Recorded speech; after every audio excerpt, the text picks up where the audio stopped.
question. The current fuel situation has seen diesel jump extraordinary in price and availability worldwide. This appears to be a plan to limit transport, farming, power generation. Comments, please. Well, I'm no expert on fuel prices, but what we are seeing is a global uprising, and I talked about this during my teaching. You look at what's going on in Ireland right now. The farmers, they're attacking farmers, and they're actually blockading roads in protest because of what their government is doing. And you combine that with everything else that's going on. Food prices are going up. Obviously, in the States, that's a big deal. Fuel prices are going up. So it's going to cause chaos and strife and division. It just divides the political parties even more.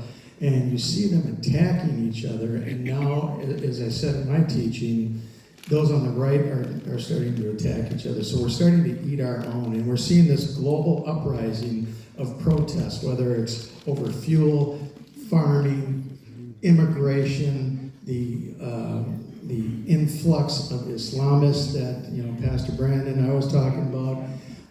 You're going to see this. It's a worldwide phenomenon of anti-Semitism, and you combine all that, and it's just a mixture and fuel for chaos and confusion, and that's what we're seeing. So I don't know about what's going to happen in Iran. I don't think any of us do. Lee and I were talking, backstage what could happen. Pray about it, though. I mean, pray that this gets settled, because it is going to, people are going to lose their lives on both, probably on both sides. So pray about what's happening over there. Pray that this gets settled.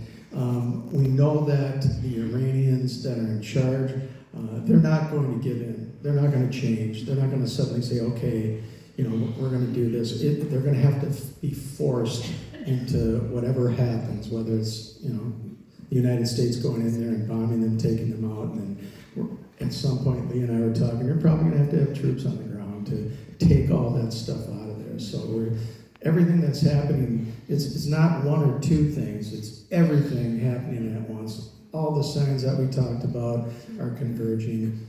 Like I said, it's like we're living in the days of Noah.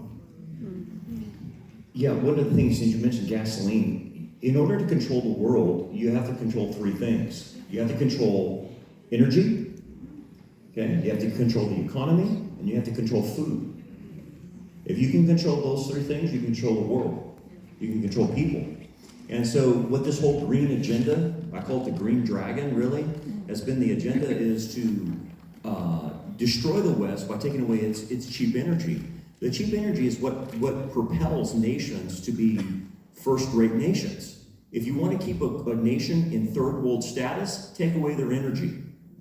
And so what they have done through you call it whatever you want, Great Reset, New World Order, whatever, Green Dragon, the green thing, the green agenda, it is to destroy energy production and make it very expensive to have energy. You talk to the people in the UK, and they can't even run their air in the summer. They can't run their heat in the winter because the energy prices are so high, and they've gutted their energy. They won't do nuclear. They won't do fossil fuels, and so they're left to wind and solar. That's stupid. That never is going to provide anything, but that's intentional to get control.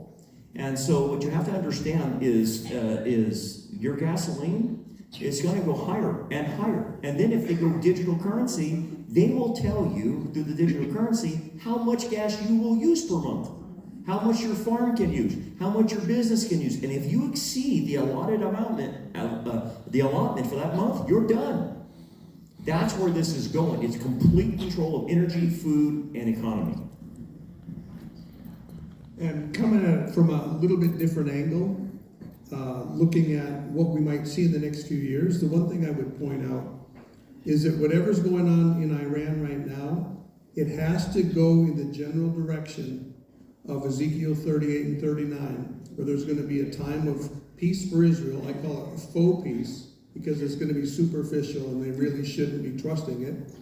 But it's also going to, I think, go down the path of just the general peace and prosperity that's going to be fake in the last days prior to the rapture. It's going to leave people unprepared. So I'm looking at, we got a little rough road here in the near future, and then it's going to look like things settle down a little bit, and we're going to, okay, just like when Trump got elected, people, oh, we can relax.